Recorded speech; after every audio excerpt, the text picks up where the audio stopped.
you know, but I thought it was just Vietnam and all this kind of thing. And I was trying to get him to stop drinking because I couldn't imagine how the Marine Corps would allow someone to be a total alcoholic who couldn't even carry on a normal conversation dry. I mean, he can't even carry on a normal conversation with anyone unless he's drinking. Never smiled unless he had a glass in his hand. He drank solidly. I have a letter in his own hand that tells, and this is the truth, he drank solidly this amount that I just said for 30 years. His booze bill, and they never entertained, he and his first wife, was $250 a month. And this is from the naval store. Now think about that. Mm-hmm. He was totally snockered, just his whole brain, and yet he's working. He is head of running half the world's Marine Corps under General Al Gray. Oh, and that's all he does. And he told me one of our many conversations, he thought I was, you know, because my family were all naval officers and I was out in the world with the chamber, you know, that I just sort of went along with this kind of stuff. And, yeah, I mean, it was just incredible. None. I mean, they're all 30-year Marine wives. They're Stepford wives. They are petrified. I have had conversations before I went public, before I went to live with Sarah McClendon, who saved my life. She doesn't go along with the clone group of reporters, mm-hmm. who are all, most of them, intelligence officers. I think she was in intelligence because she was in the Army during World War II. Mm-hmm.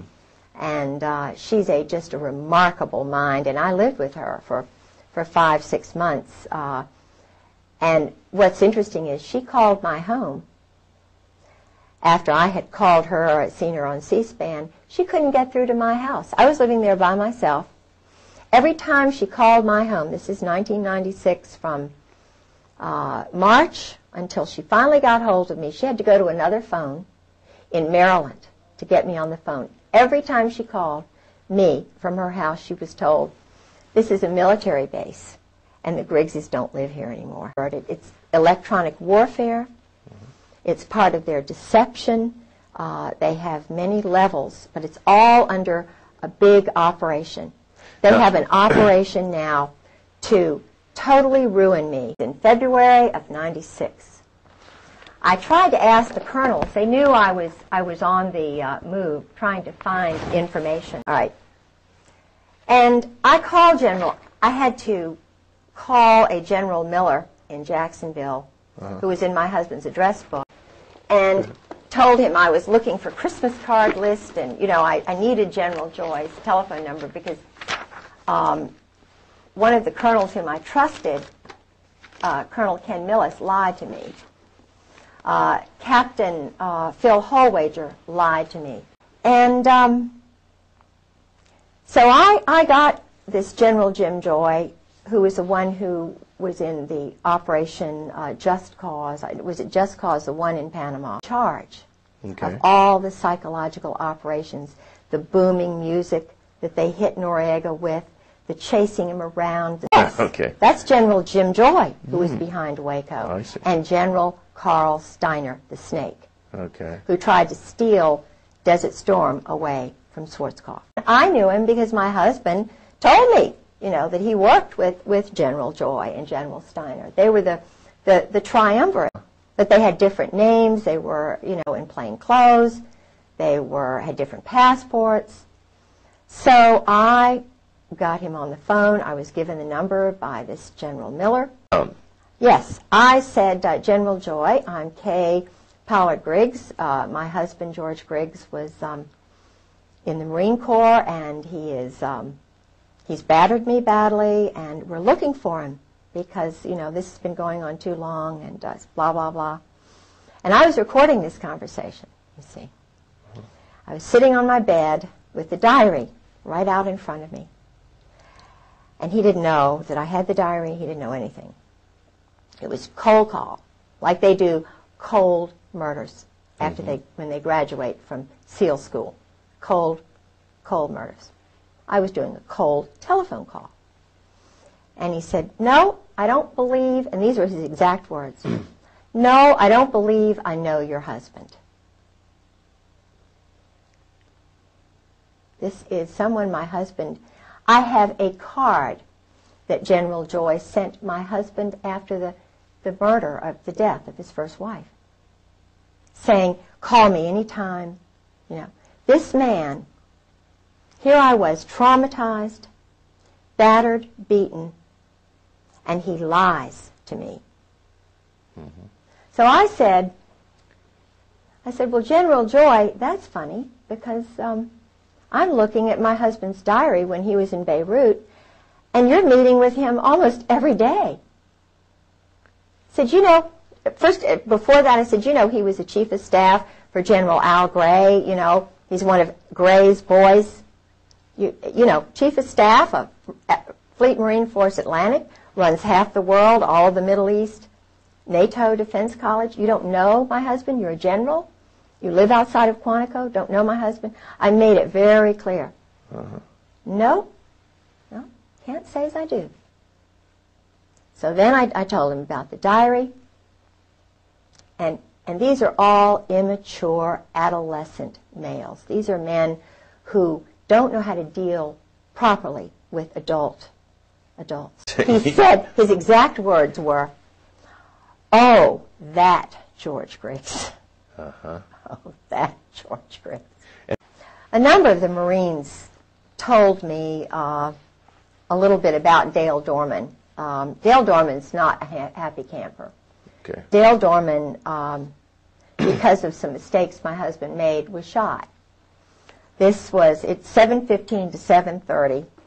Dorman exited Riviera. That was a place, sort of a hiding place or whatever. Gray and tan Mercedes. Up to 5 shots were fired. He raised his left arm. One round penetrated his arm. One struck his chest. Walked back into Riviera to the desk and called Post 1. Security vehicle went to pick him up. Returned to Durafound, 15 to 18 meters away, and treated. Medvac called 7:50. Medvac wheels down at 08:10 in a H-Bird helicopter. Riviera Hotel, approximately 1/9 of a mile west of the embassy. Dorman has been there since arrival, except briefly during a period of siege. He was not wearing protection. Saw 3 men in the vehicle. One leaned out back with a shortened rifle or automatic weapon. Sentry at B1 saw and heard nothing. So we had innumerable discussions over dinner. He'd already had his 4 gins. Now he'll talk to any woman or anybody who drinks with him. He'll talk. This man, what is he doing in security? You know what I'm saying? When he was at NATO, I'll get right back to that, but when he was at NATO and he was the head of special operations. In fact, I've got copies of his secret check in and out papers at NATO. He had them at home. I hope I still have those, but anyway, the point is, I could get in and out of the NATO headquarters just walking in, and there were all these shady-looking garbage men, and George would leave his office door wide open at lunchtime. He was flirting with a secretary who was a chief who knew everything. The point is, what lacks security? And I had to say, George, look, you have got to do something about the security here at NATO, because I can walk in and out. He said, "Oh, just forget it. Forget it. Don't do anything." And I'm a very demonstrative person when it comes to security and honor and integrity, and your word is your bond. My culture, my father, my people believe in this nation, in my state, Virginia, my people, my culture, my God. This is important. You don't just treat that kind of thing lightly. So I said to him, if you don't do something, I'm going to Landis Kelso. I was in the Wives Club. She was the head. And Landis Kelso is the wife of Admiral Frank Kelso, who's a wonderful man, honorable man, wonderful woman. And I had great rapport with her. I sort of stopped an international incident with the French and the English and the British who were ganging up against the French, and they were over, something that was really minor, but it was huge. And she helped me. I determined that it was a problem, called her up, and she helped me, and we diverted and averted a major thing. So he knew what I would do, and I said, look, if you don't write a report and do something about this, then I'm just going to go to Landis and say what's happening. Point is that the man would, when he was in Beirut, he was sleeping with a spy and double agent Mary Clark Yost Talab, whose husband was a double agent, an Arab at the American University of Beirut. He leaves his briefcase wide open. He was with her for 5 weeks in a hotel. This is a married woman with 2 children, and who followed him all around the United States, is still seeing him. Met him in London, lived in Virginia Beach, was working in international programs at ODU while he was married. Would you say your husband is fairly typical of these powerful men? Oh, absolutely typical. When I was single, working at the Virginia Center for World Trade, 4 of us, old friends that I went to school with, Molly Holt and a few others, we would go all together to a place called Poppy's. At that time, he was Captain Jerry Unruh. Now he's Admiral